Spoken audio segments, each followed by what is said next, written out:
Finally, Mason's sister called from the kitchen. Mom was about to text Mason's boyfriend and ask where he was. I stopped halfway through the front door with a bottle of wine in one hand and my jacket still hanging off my shoulder. For 1 second, nobody moved. Then the entire kitchen laughed. Mason appeared beside me, warm hand landing on the back of my neck like it belonged there. He likes making an entrance, he told them. My stomach tightened. I laughed because that was what I always did when his family called me his boyfriend. Laugh, roll my eyes, pretend the word didn't stay in my head longer than it should. Good to see you too, Paige. She grinned and pointed toward the counter. Your usual beers in the fridge. That was the problem with Mason's family. Nothing about being there felt like visiting anymore. I knew where his mom kept the wine opener. I knew his dad would complain about the bears before dinner. I knew Paige would steal food off my plate and deny it while chewing. There was even a hook by the door where I always left my jacket. Mason took the wine from me and leaned closer. You okay? His voice dropped low enough that nobody else could hear. Yeah. You froze. I was deciding whether to leave. Too late. His thumb brushed the side of my neck before his hand fell away. Mom already made that salad you like. It probably meant nothing. Mason remembered things about everyone. At least, that was what I kept telling myself. His mother pulled me into a hug before I reached the kitchen. Ethan, honey, you're getting too thin. I was here 3 weeks ago, and you've lost weight since then. Mason opened the fridge behind her. He forgets to eat when he's working. I glanced at him. I don't forget. He handed me a beer without asking which one I wanted. You called coffee lunch yesterday. Coffee has calories. His dad looked up from the dining table. You two planning to argue all night? Or should we wait to serve dinner? Paige smirked. They've been married 6 years. Let them have this. Mason caught my eye across the kitchen. Usually, he would have thrown out some joke. Something easy. Something that gave both of us a way to laugh and move on. This time, he just looked at me.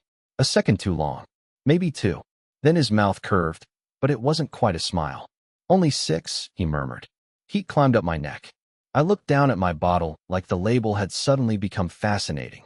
Dinner was worse. His mom placed my favorite salad beside my chair.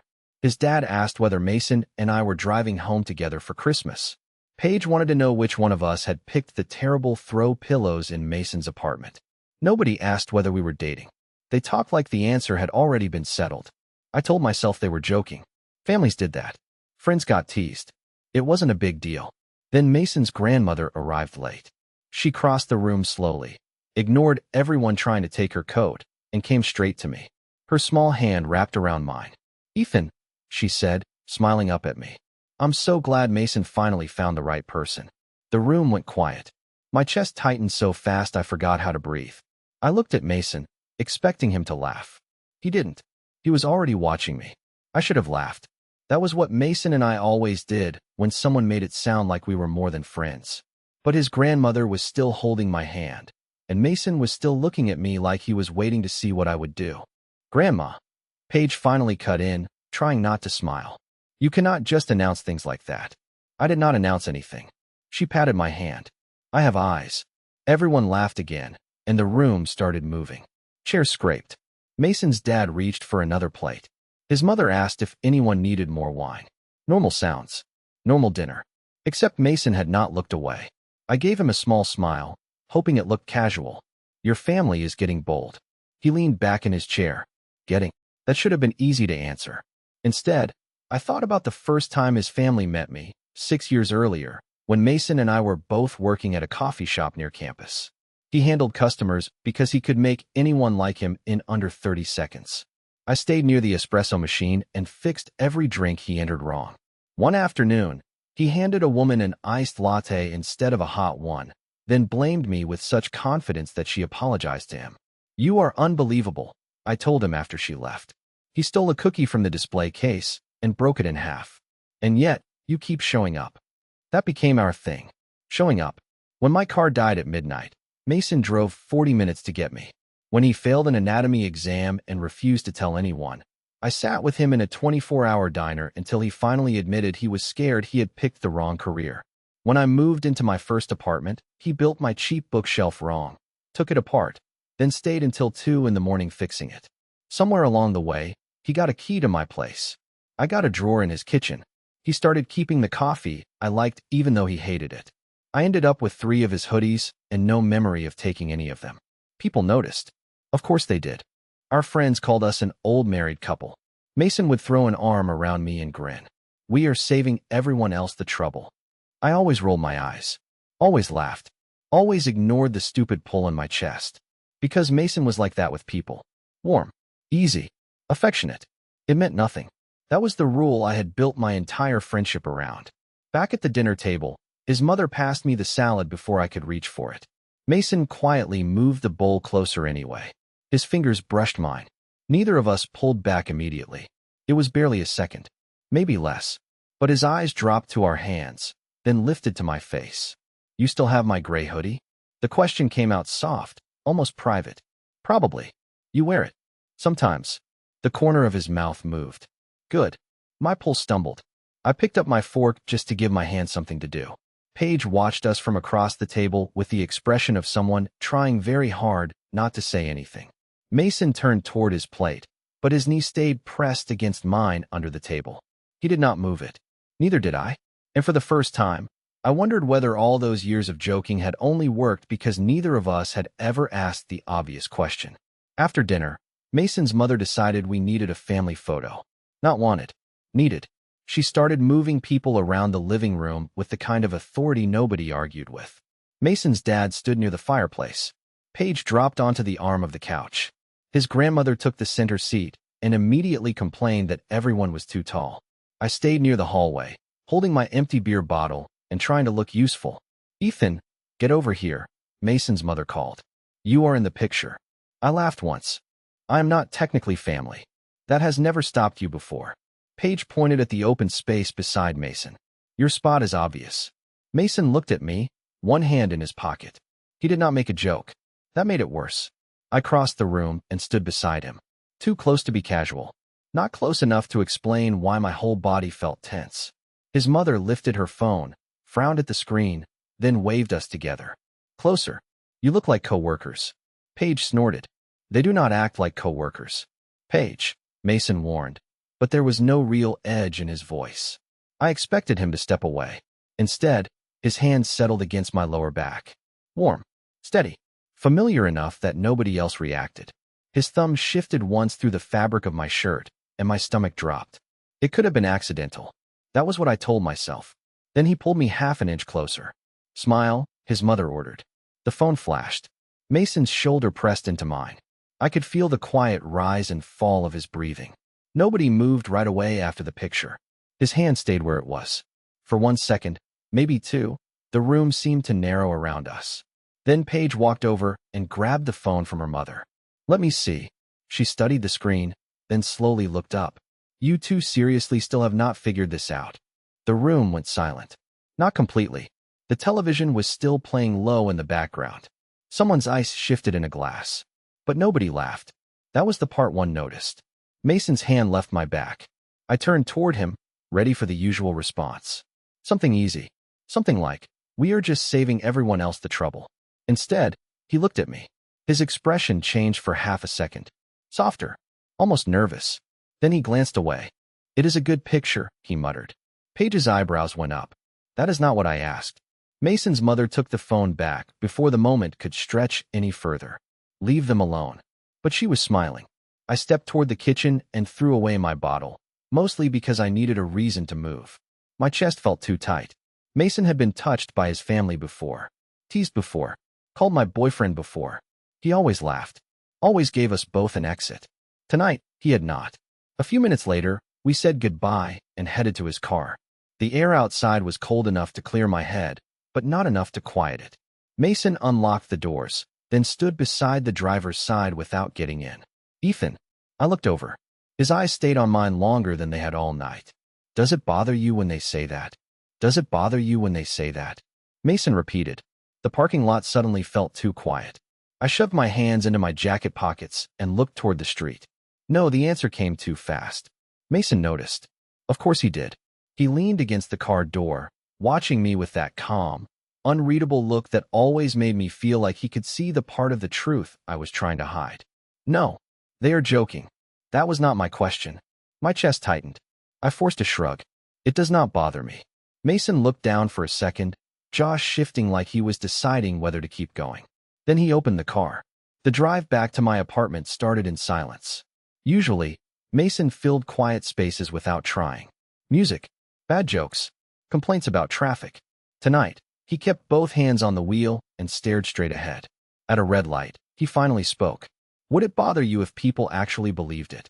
I turned toward him. Believed what? His fingers tightened around the steering wheel. That we were together. The light changed, but the car behind us had to honk before he moved. I looked out the window, pulse thudding hard enough to make me feel stupid. People can believe whatever they want. Right? His voice dropped. Because it would be ridiculous. That should have made things easier. It should have given me the safe answer I had been waiting for. Instead, something in the way he said it made my stomach sink. I did not say that. Mason glanced at me, then back at the road. You did not have to. We pulled up outside my building a few minutes later. He shifted into park, but did not unlock the doors. Neither of us moved. The dashboard lights cast a soft blue glow across his face. His hand rested near the center console, close enough that I could have reached over and touched it without trying. I almost did. My fingers moved against my jeans. Just once. Mason noticed that too. His eyes dropped to my hand, then lifted slowly to mine. The air changed. For 1 second, neither of us breathed normally. Ethan, he murmured. I could hear the question in my name. I did not know what the right answer was, so I said the safest thing I could think of. You should probably get home. Mason stared at me for a long moment. Then he looked away and gave a quiet laugh that did not sound amused. Yeah, probably. He finally unlocked the doors. I reached for the handle, but before I could open it, his hand closed gently around my wrist. Not tight, just enough to stop me. My whole body went still. I do not want to go back to an empty apartment tonight. His thumb shifted against my skin. Can I come up for a while? I looked down at his hand, then back at him. He did not let go, and I did not pull away. 20 minutes later, Mason was sitting beside me on my couch, close enough that our knees touched every time either of us moved. I had put on a movie because silence felt dangerous. Neither of us was watching it. Mason kept turning his phone over in his hand. I kept pretending I was interested in a car chase I had already seen twice. You want something to drink? I started to stand, but his fingers closed around my wrist again. Stay. One word. Quiet. Almost automatic. I looked down at his hand. You keep doing that tonight. His grip loosened, but he did not let go. Doing what? Stopping me from leaving. Mason's eyes lifted to mine. Maybe I do not want you to. My pulse jumped. The movie filled the room with distant sirens and explosions, but everything between us felt painfully still. Mason. He shifted closer. Not much. Just enough that I could feel the warmth of his shoulder against mine. Are we weird? A nervous laugh escaped me. We have always been weird. That is not an answer. His thumb rested over the inside of my wrist, right where my pulse was giving me away. My family does not act like this with anyone else. They like me. They think you belong with me. I swallowed. Does that bother you? Mason held my gaze. For once, he did not look for a joke. I think it bothers me that they might be wrong. My chest tightened so hard I almost forgot what came next. His eyes dropped briefly to my mouth, then returned to mine. The space between us felt smaller. I could hear his breathing. Slow, but not steady. My phone buzzed against the coffee table. Neither of us moved. It buzzed again. Then Mason's phone lit up in his hand. A message from Paige appeared across the screen. Family photo looks great. Should I crop it for your save the date? Mason pulled his hand away so quickly it felt like a door slamming shut. He leaned back and rubbed both palms over his face. She never stops. I tried to laugh, but it came out thin. She thinks she is funny. Another message appeared. MOM says Lauren is coming to the barbecue next weekend. Maybe she can finally distract you from Ethan. Mason stared at the screen. Something in his expression closed. Lauren. I kept my tone light. Your mother's favorite future daughter-in-law. It is not like that. You do not have to explain. Ethan. Seriously. I reached for my drink. Your family can tease us and still want you to date someone normal. His head turned sharply. What is that supposed to mean? Nothing. You always say that when you mean something. I looked away. Mason's jaw tightened. For a few seconds, neither of us spoke. Then he stood and grabbed his jacket from the arm of the couch. Maybe coming up was a bad idea. My stomach dropped. I did not say that. You did not have to. The words landed between us because he had used them in the car less than an hour earlier. At the door, Mason paused with his hand on the knob. He looked back at me, hurt showing for just a second before he covered it. For the record, I do not want Lauren. Then he left before I could ask who he did want. For 3 days, Mason barely texted me. No morning coffee photo. No complaint about a patient who ignored his exercises. No random message asking if I had eaten anything besides cereal. The silence should have made things easier. Instead, it made every normal part of my day feel wrong. By Saturday afternoon, I was standing in his parents' backyard with a paper plate in one hand, wondering why I had agreed to come. Then I saw him across the yard. Mason was near the grill, talking to Lauren. She was pretty, easy to talk to, exactly the kind of person his mother would love. Mason smiled at something she said, but his eyes moved past her shoulder and found mine. He stopped smiling, just for a second. Then he excused himself and walked straight toward me. You came. His voice was quiet. Your mother invited me. That is not what I meant. Before I could answer, he took the beer from my hand and twisted the cap off for me. A small thing, something he had done 100 times. But his fingers brushed mine, and neither of us pretended not to notice. Are you avoiding me? I looked toward the picnic table. You left. Because you acted like wanting you was something I should be embarrassed about. My stomach dropped. I did not know that was what you meant. Mason stepped closer, keeping his voice low. I told you I did not want Lauren. That does not automatically mean you want me. His jaw tightened. Behind him, Lauren glanced over. Paige was watching too, not even trying to hide it. Mason noticed and took a slow breath. For a moment, I thought he would back away. Instead, his hands settled against my elbow and guided me around the side of the house, out of everyone's view. You think I did not notice? His eyes held mine. Notice what? Every time my family called you my boyfriend, you looked at me first. Heat climbed up my neck. Because I was waiting for you to laugh. I was waiting for you to tell me to stop. The words left both of us quiet. Mason looked down, rubbing the back of his neck. He only did that when he was nervous. I had known him 6 years, and I had almost never seen him nervous around me. That night at your apartment, he exhaled. I did not leave because I wanted Lauren. I left because I almost said something I could not take back. My pulse started pounding. What were you going to say? Mason looked at me again. There was no smile this time. No joke. That I liked hearing them call you mine. The backyard noise faded behind us. I could still hear laughter, music, the grill lid closing, but none of it felt close. Mason's fingers were still around my arm, gentle but certain. I was not joking, Ethan. His voice dropped. And I do not want to go back to pretending none of this is real. For 1 second, I thought I had finally heard the answer I wanted. Then Mason looked toward the backyard, where his family was laughing 10 feet away, and something in his face changed. His hand dropped from my arm. I should not have said that here. The warmth in my chest disappeared almost instantly. Right. That is not what I meant. You looked like you regretted it. Mason dragged a hand through his hair. I do not regret it. I just do not know what happens after I say it. I folded my arms, mostly so he would not see my hands shaking. You mean what happens to us? Exactly. His voice tightened. We have 6 years of routines, Ethan. Keys to each other's apartments. Sunday dinners. You calling me when your car makes a weird noise even though I know nothing about cars. You still show up. That is the point. He stepped closer, then stopped himself. What if we try this and ruin everything? The question hurt more than I expected. I looked past him toward the fence. So you want to pretend this conversation never happened? No, then what do you want? Mason opened his mouth, but Paige's voice carried from the yard. Mom wants to know if you two are breaking up before dessert. A few people laughed. Mason closed his eyes. I did not. I watched the tension move through his shoulders. See, he lowered his voice. Everyone already has an opinion. We have not even figured out what this is, and my family is planning the wedding. They were joking. Until they are not. He looked at me again, fear replacing the frustration. I do not want you becoming a story they tell if this goes badly. My stomach twisted. You think it will go badly? I think you matter too much to gamble with. I laughed once, but there was nothing funny in it. That sounds a lot like a reason to do nothing. Maybe doing nothing is safer. The words landed hard. Mason realized it the second they left his mouth. He reached for me, but I stepped back. His hand stopped in the space between us. Ethan, wait. Lauren is probably wondering where you went. His expression hardened. This is not about Lauren. No, it is about you wanting me until wanting me gets complicated. That is not fair. Neither is asking me to believe this is real, then panicking the second it might need a name. The backyard door opened behind him. Paige leaned out, took one look at us, and slowly stepped back inside without a word. Mason lowered his hand. I am not panicking because I do not want you. His voice was quieter now. I am panicking because I do. I wanted to believe that was enough. I really did.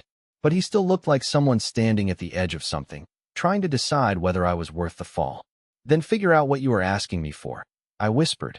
I walked back toward the party before he could answer. Mason did not follow. And for the first time in 6 years, I left his family's house without saying goodbye to him. For days passed without a word from Mason. Not a real one, anyway. He liked a photo I posted. I reacted to a message in our group chat. We both pretended that counted as normal. It did not. On Wednesday night, someone knocked on my apartment door just after 9. I knew it was him before I opened it. Mason stood in the hallway wearing the same gray hoodie I had borrowed so many times it felt partly mine. His hands were buried in the pockets. His eyes looked tired. Can I come in? I stepped aside. He walked past me, then stopped in the middle of the living room like he had forgotten what to do next.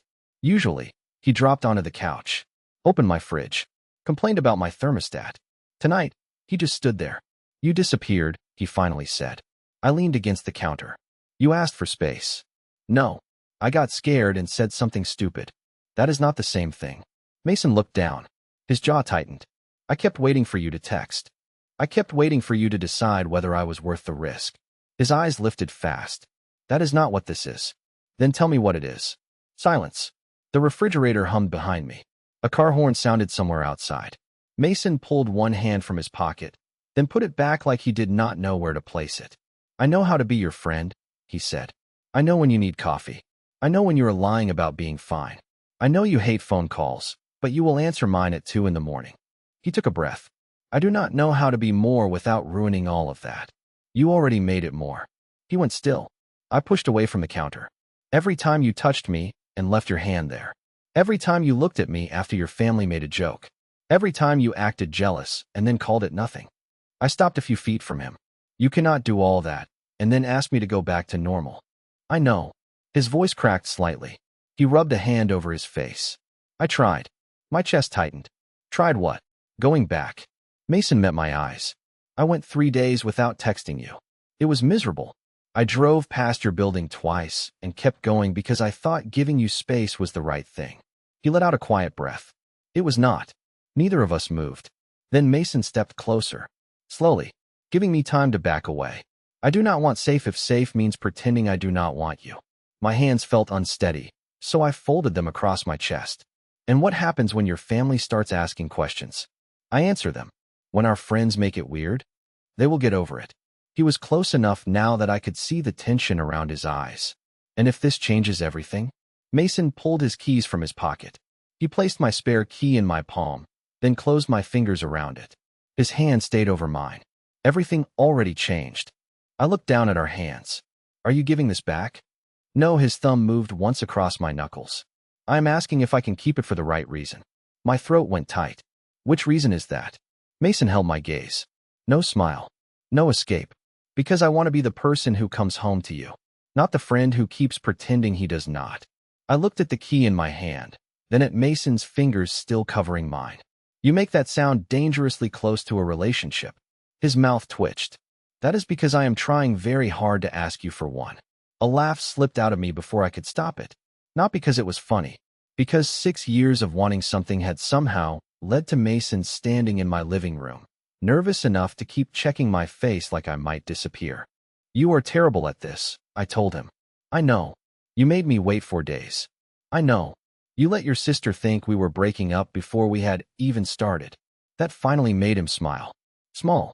Careful. In my defense, Paige thinks everyone is breaking up. The room softened around us. Just a little. Mason's hand moved from mine to my wrist, then higher, until his palm rested against the side of my face. He gave me every chance to step back. I did not. Ethan. My name sounded different in his voice now. Less like a habit. More like a choice. I have wanted this longer than I knew what to call it. My chest tightened, but this time I did not hide behind a joke. Me too. Mason leaned in slowly. The kiss was brief. Gentle. Almost unsure. But when he pulled back, He stayed close enough that our foreheads touched. For a second, neither of us spoke. Then he breathed out a quiet laugh. My grandmother is going to be unbearable. Your entire family is going to be unbearable. You still coming to dinner Sunday? I looked at him. Are you asking as my friend? Mason's thumb brushed my cheek. No, that answer stayed with me. Simple. Clear. On Sunday, we walked into his parents' house together. Same front door. Same hook for my jacket. Same smell of something baking in the kitchen. Everything looked exactly like it always had. Except Mason took my hand before we reached the dining room. He did not glance around first. He did not make a joke. He just laced his fingers through mine and kept walking. Paige saw us first.